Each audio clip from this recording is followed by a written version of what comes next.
Hey folks, it's JR, back with another episode of Echoes of Shannon Street, the case file. It's going to be episode 4, Help Arrives. The reason we can't use any more of the civilian witness statements is the 7 surviving members had by this time escaped out the back, so there was really nothing else they could add. What you're looking at here is a list of all uniformed patrol officers who gave statements that were on the scene at Shannon Street. Now, this list is separate and does not include the tactical officers. I know I've used that term tactical officers several times. In Memphis, we don't refer to SWAT as the guys that do all the rappelling and the sniping and do all the heavy lifting. So when you hear me say our tactical unit or the TAC team or a TAC member, that's our SWAT. If you see on this list, I've got some of the names are highlighted, and then some of the highlighted names have a red dot by them. If they're highlighted, that means I knew them from the department. The red dot means I either worked with them or for them. Letting you know this up front is to let you know that I do know a good many of these officers and work with them. And I guess the point I'm trying to make is that I'm trying not to be biased. That's why I'm just reading the statements for what they are. But, excuse me, I did want people to know that I do know these people, and I thank the world of the ones, especially the ones I've got marked that I worked with or work for. I don't want to use the term transparency because every time I hear somebody say they're going to be transparent, I immediately wonder when they're going to start lying to me.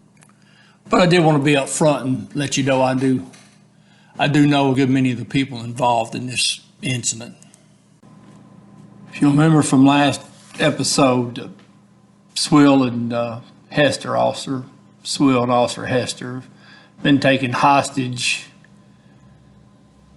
Swill was incapacitated out in the front yard, brought back into the house. That's where we're going to pick up from. And then we're going to cover all the way through the initial first cars that made the scene. All right, let's go right into Ray Swill's statement. This is a continuation of a answer that Officer Schwill was given describing what was taking place inside the house. During this time, a group of male blacks fighting Officer Hester drug him into the house and went into the first door to the left after you came into the front door. That's the last time I saw Officer Hester. And Mel Black, who was on the phone, is the next thing I remember. He was sitting to my left with my revolver pointed at my head and began to ask me questions, talking about Jesus, God, the devil, which made no apparent sense. I asked him why he wanted to kill me, that I had never seen him before, and he said, well, he answered with more incoherent questions. This time there was another distraction. 2 of the people that were with him left. I'm not sure if there's a gap or a period of time or not, but the next thing I remember is I am in the same position and he is back with the gun and we are alone. There's no one standing around. He began to rant at me again, at which time I put my hands in the air and, to raise my hands and surrender, and said, why do you want to kill me? And he began to rant again, and I grabbed a pistol again. We went to the floor, and I was trying to wedge my body against him and the pistol, and he began to scream for help. Several male blacks responded to his call for help and again kicked me and beat me and again gained control of the revolver. They returned me to my original position, leaning up against the couch chair, This time he got very close to my face and it was obvious that the anger was very intense. I continued to beg for my life. His mannerisms and actions led me to believe that all of his anger and frustration, or whatever it was reaching a point of climax. He gritted his teeth, began to speak to me through his teeth, leaned forward towards me, leaned closer to me, put the revolver up towards my head, and again I put my hands up and surrendered. Watching him as he put the gun towards my head, the gun came close and I observed the cylinder start to turn, which time I hit the gun with my left hand. There was another brief struggle, at which time I was shot somewhere in the head area. I was not sure where. I remember hitting the ground, rolling and twitching my arms and legs like they were in spasm, and laying with my mouth open and my eyes half open as if I were dead. Two male blacks stood over me. One of them was on the phone and discussed whether or not I was still alive or what they should do. At this time, there were numerous gunshots. It sounded like they came from the room. I had the room where I had seen them take Officer Hester in. The man who was on the phone told the other male black, "Stay here, I'll be right back," or "Stay here," and ran into that room. He was gone shortly. The man watching me knelt down and was watching my face, at which time there was another series of shots that did not sound as close, but caused a commotion in the room.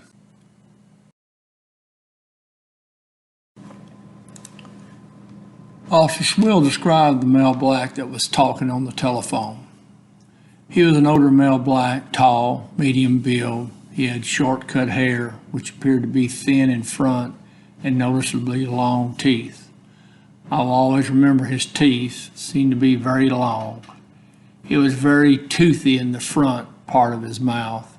When he'd talk, I could see the top part of his mouth.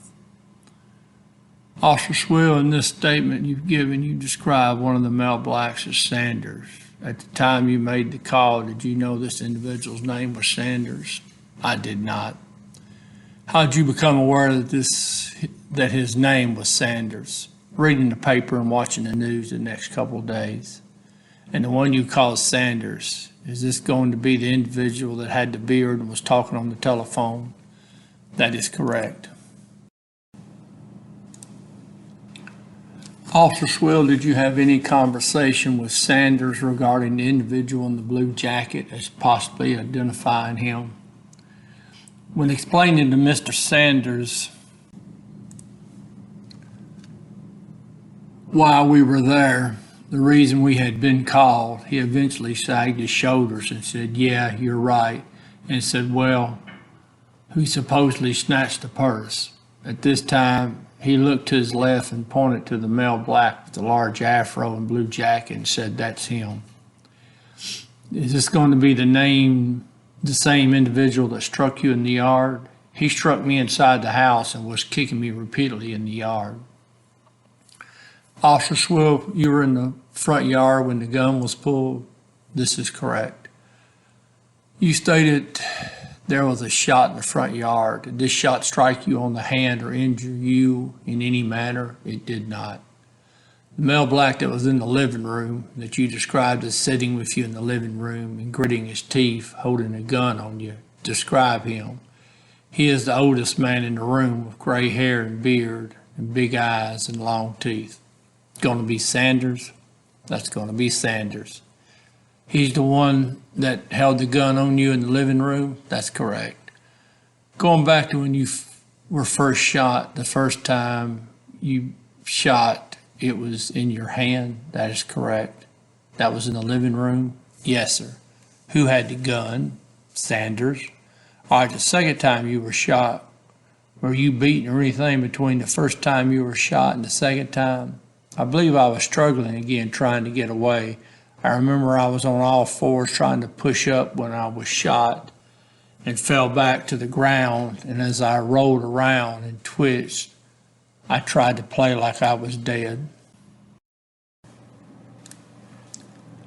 Okay, Officer Swill, from the time You was in the front yard. Did you have full consciousness until you escaped while you were inside the house?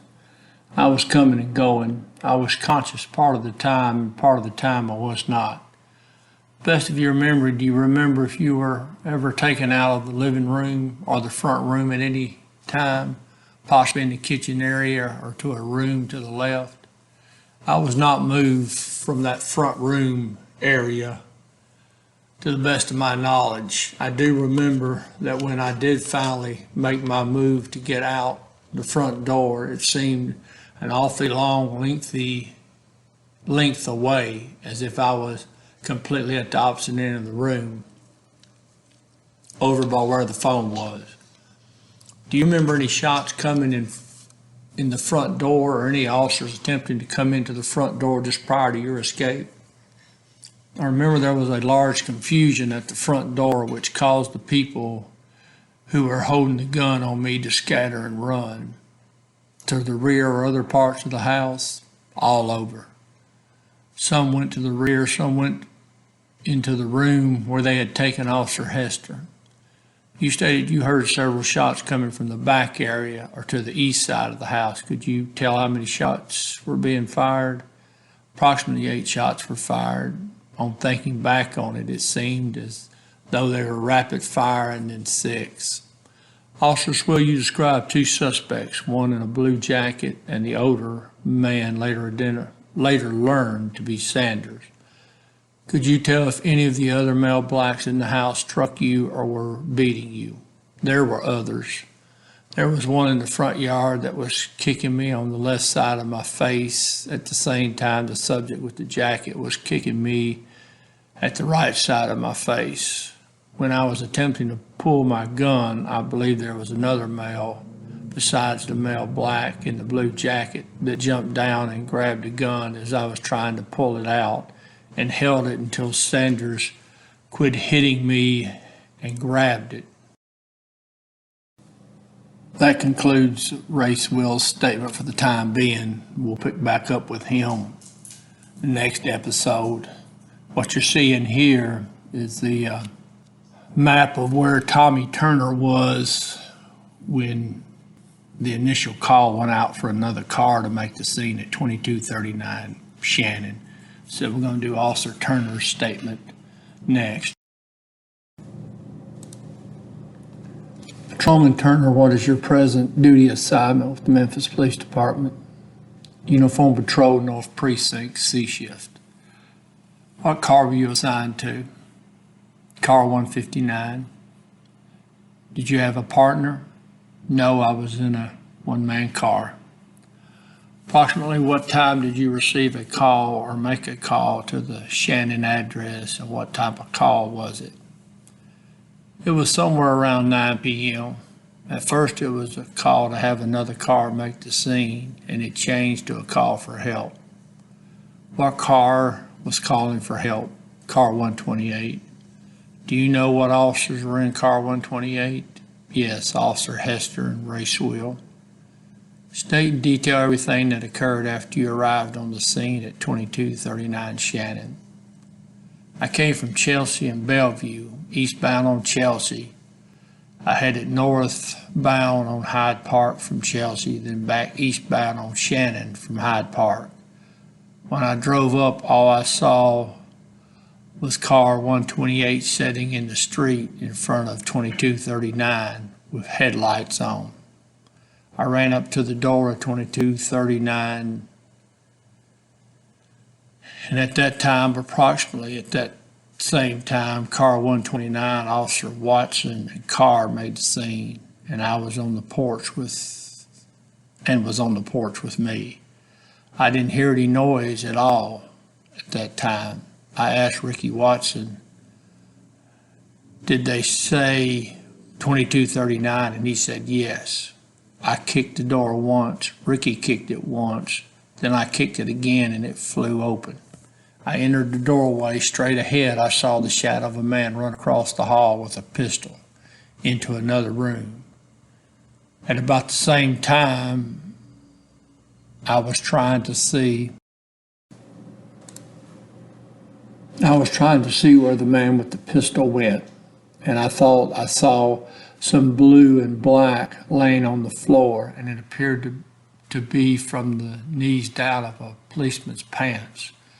During the same time, a man had ran into the room and popped back out, aimed a pistol at me, and fired a shot. And during that same time, I was going down to a crouch position. I drew my weapon. Next thing I knew, I was hit on top of the head from behind. I was struck on the head and the hand at the same time, or with different blows, I'm not sure. As I went down, I aimed at the ones that hit me. They were to my left in a room in the doorway. As I was aiming up, I tried to pull my trigger and it didn't work. I looked down at my gun and I saw when they hit me, they knocked my cylinder open on my gun. And the last I saw was 3 more males running from me.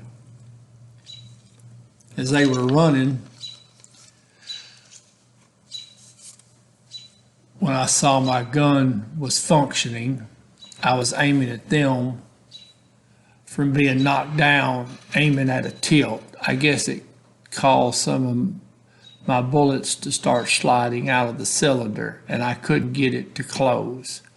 Right after that, I started backing out. I rolled over, and when I was rolling over, I could feel my radio coming out of the pouch. I reloaded sometime outside. I went back to a van that was in the driveway to be sure I wasn't shot. I don't know if this happened before I went to the van or at the van. I made it to the far east in front of the house. To the northeast corner of the house, I picked up a brick that was on the porch. I threw a brick through a front window. I tried to look in, but I couldn't see anything. About that time, I heard a sequence of shots being fired. I ended up back at the van with Officer Handsome.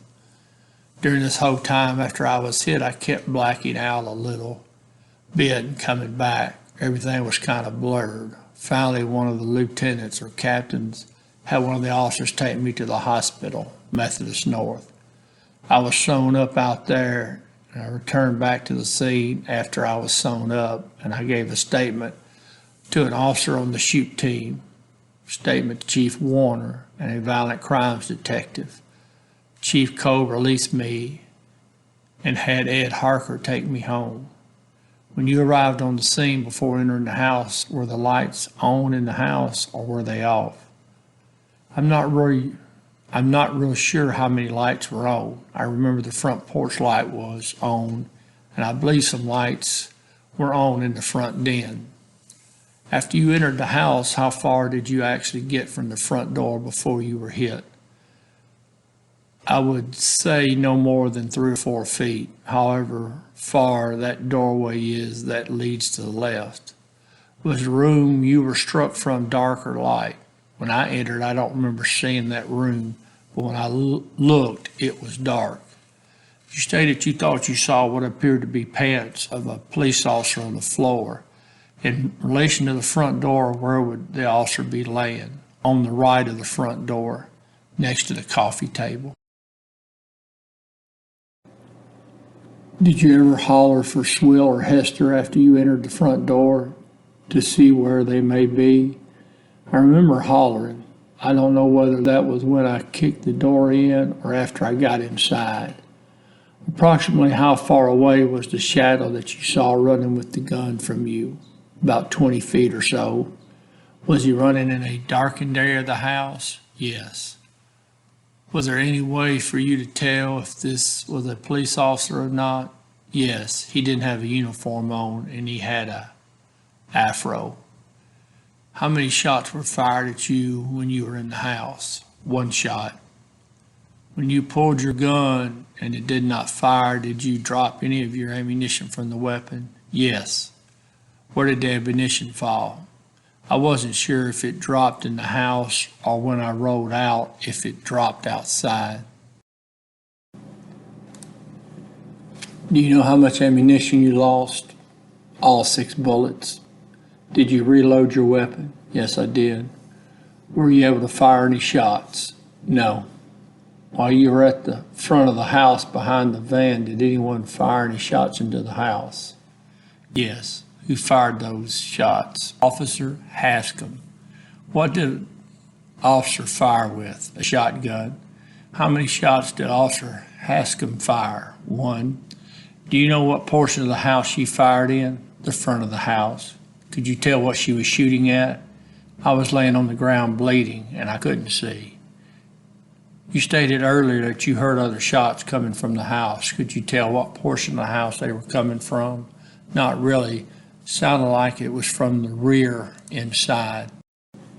I cut off part of this question. The question that's asked next is, what officers were on the scene when you left for the hospital? Haskam, Watson, Carr, Captain Randall, Lieutenant Summers. I'm not positive, but I think Lieutenant Rogers, Vidlage, Officer Woodruff, Officer Lee. I think that is about all. After you entered the front door, do you know what happened to Officers Carr and Watson? Last I remember, Officer Watson was right behind me. That is the last that I remember. I never turned around and looked behind me. Do you know what you were struck with after you entered the door? Not positively. It was metal, and it sticks in my mind it was a Kale light. I could see silver where black paint had rubbed off of it, silver and black. Did you receive any other injuries other than a blow to the head? I was struck on my right hand. I'm not sure if that is a second hit or a continuous blow. How many people did you actually see inside the house? 4. When did Officer Watson and Carr arrive? Just seconds that I did, because they had fallen in behind me when I was northbound on Hyde Park. Officer Watson, how long have you been employed by the Memphis Police Department? A little over 4 years. What is your present assignment? North Sea shift, car 129. Is that a one-man or a two-man car? It is normally a one-man. It is a two-man car tonight. Who is your partner on this particular night? Patrolman M.L. Carr. State in your own words what actions you took, what you observed after arriving on the scene. On arriving on the scene, car 159 and myself and my partner were on the front porch at 2239 Shannon.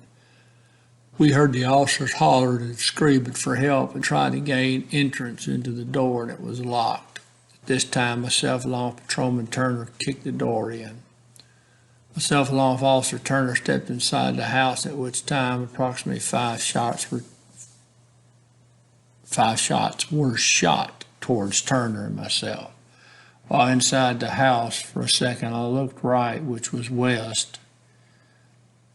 Observed 2 or 3 male blacks holding a patrolman down on the ground. I believe, to the best of my knowledge, it was Officer Hester. I did observe one other male black standing around in what was the living room, and the shots came from the left or east side of the house. And I don't know who fired those or how many people were there. I didn't see the flash, but approximately 5 shots were shot at us. Upon stepping in the house also, Officer Turner was struck with something in the top center portion of his forehead, approximately the hairline, and knocked him back out the door, and I stepped back out the door. Officer Turner ran for cover, and I also ran for cover, and just momentarily, Carl was on the front porch beside the door on the west side. Just very shortly thereafter, he got away and gained cover also. Could you tell approximately how many people were inside the house? To the best of my knowledge, from what I could see when I went in the house, it was 4 or 5 male blacks. I feel as though I saw 4, and I know an unseen male black had to be in the house and did the shooting. I don't know if there were any more than that in there. How many people did you see firing a weapon in the house? In the house, I saw no one fire their weapon. You just heard the shots, is that correct? I just heard the shots, and I knew they were headed our way. I didn't see the muzzle flash or anything. Did you see Officer Hester while you were in the house? Yes, sir, I believe it was Officer Hester. I definitely saw a policeman in the floor. Officer Hester is dark-headed and Officer Schwill is light-headed, light brown hair. And I seem to recall it was a dark-headed officer, so that would have been Hester. Could you tell what condition Officer Hester was in at this time? No, sir, I could not. He was pinned to the floor and approximately 3 male blacks were there. Did you see Officer Schwill at a later time? Yes, sir, I did. Whereabouts? Officer Schwill came running out the front door sometime later. How far inside the house did you get? Approximately 2 feet inside the house. Would this be the living room area? Yes, sir, it would be. Could you tell what the layout of the house was from where you were? Partial description of the house I could. The back part of the house was dark, which would have been the south side of the house. The left side or the east side was also dark. At that time, the living room was well lit up. The door to the left that I assume went into a bedroom and a door straight ahead. It was either a hall or possibly the kitchen. Inside the living room, there was a couch to the right and there was something in the middle of the floor. I believe a round table. There was something against the west wall and the south wall, but I don't know what it was. From the time that you all got the call until the time you arrived on the scene, approximately how much time elapsed? It seemed like a long time, but it was probably maybe 2 or 3 minutes. After arriving on the scene and going into the house and coming back out, did you notice anything that you considered unusual in the front yard? Yes, sir, I did. On the tree that is in the front of the 2239 Shannon address, there's a poster. On the poster, it says wanted for murder, a policeman. It had the picture of a pig on it, and in the center of that picture, in the center of the picture of the pig, there was a picture of a policeman, possibly one of the 2 policemen that were in the house. Patrolman Carr, were you working on Tuesday, January 11, 1983? Yes, sir, I was. What was your precinct and car assignment? Was assigned to the North Precinct, car 129. What shift were you working? C shift, sir. Were you by yourself or did you have a partner? I was riding with a partner, R.V. Watson. While you were on duty, did you receive a call to 2239 Shannon? Yes, sir, we did. We received a call stating that car 128 needed a backup assistance from other officers at that location, and we made the scene. State in detail everything that occurred prior to, during, and after your arrival on the scene. When we received the call, we proceeded to that location where we met up with Officer Turner, Tommy Turner.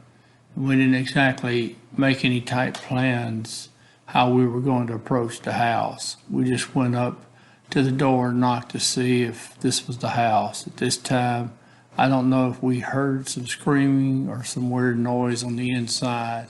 And at this time, he told them that it was the police and he was going to kick the door in if they didn't open the door. And he and Patrolman Watson proceeded in doing that, kicking the door in. And once the door was open, they proceeded on the inside. And at this time, shots were fired. I don't know if it was by the officers that went in or if it was by the suspects. But I did notice I was standing on the right side of the door on the porch, in between the window and the door. And at that angle, I really couldn't see inside the house, and they were blocking. I noticed Patrolman Turner, too. He was on the floor. You know, at that time, he had crawled back out. backed out, and I noticed blood on his head. I was trying to get him and, maybe pull him over to the side, and he was scuffling trying to get off the porch. I guess to take cover, and also he had his cylinder open. I assume he was reloading at that time. I don't know.